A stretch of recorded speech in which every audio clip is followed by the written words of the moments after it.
There's a lot of talk about hustling every day, and there's a lot of talk about having a bulletproof morning routine, and there's a lot of talk about all these ways that you can just kind of just continue to crush it and crush it and crush it as an entrepreneur, right?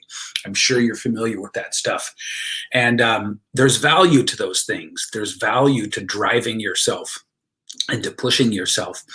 But what do you do on the days that you just run into a wall? What do you do on the days you're just not feeling it? Do you have any strategies then? I'd like to hear in the comments below what you do, and I'm going to share with you what I do. What I do is I check in with myself. I really kind of tune into how am I feeling? Because there are different levels of feeling, right? And if I feel like I'm really one of those days where it's time to just take a break, I pull the plug on everything and I allow myself total freedom not to do anything. This is harder than it sounds. It's harder than it seems. We have so many messages coming at us every day about what it takes to build success, right? Rest and do nothing, says Gurjeet. Yeah, that's what I'm advocating here too. And it's powerful, but it's difficult. It's difficult. And so I'm just going to talk about some of the really simple, low-tech fundamentals that I like to do. Recently, I've started learning some Qigong and Tai Chi. And so just going out in the backyard and letting the weather sort of, letting myself feel the weather and doing some deep breathing and some movement, really, really good. Allowing myself to read for pleasure.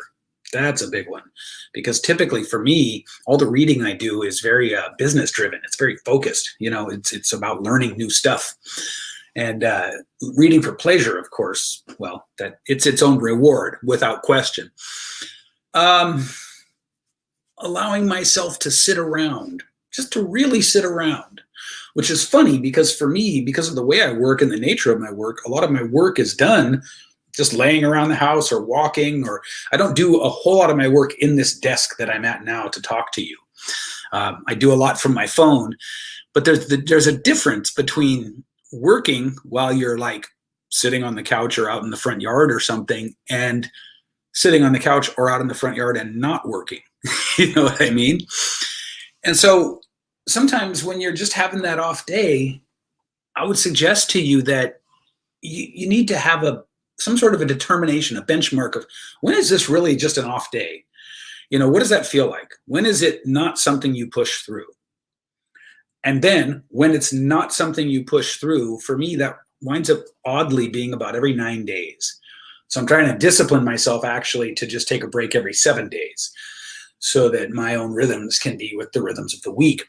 But it's really weird. If I just work every 9 or 10 days, I'll just hit a wall. I'll get grumpy. I got to stop working. So anyway, the methodology I'm going to suggest to you here is to learn what it feels like when you're really having a day where it's not beneficial to be working. You need to unplug. Step 1, learn to recognize that. Step 2, allow yourself to recharge through really simple things. That way, if you go do something epic, like let's say you go on a 10-mile hike or something, that's wonderful. But if you don't, then being a super achieving entrepreneur, like I know you are, if you don't do something epic on your day off, you still give yourself permission to let that count. Do you know what I mean by that? Give yourself permission to let just a really low-key day be what you do.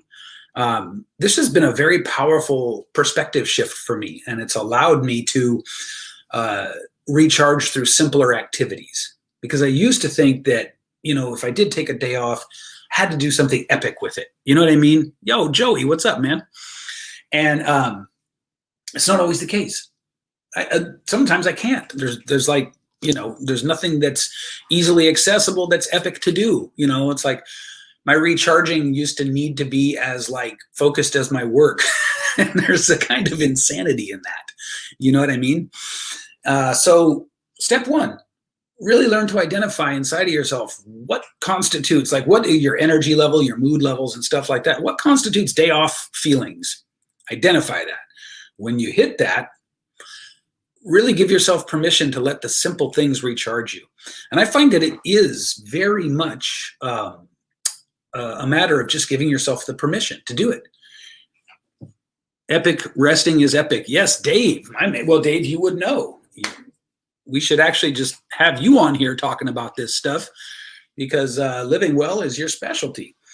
So anyway, that's my 5-minute and 28-second recommendation. I was squinting to see the time on the clock for how to be on point on an off day, because we all have them, right? We all have them. And our tendency, most of us, most of the people I know, our tendency is not to recharge. It's not to stop working. I get that.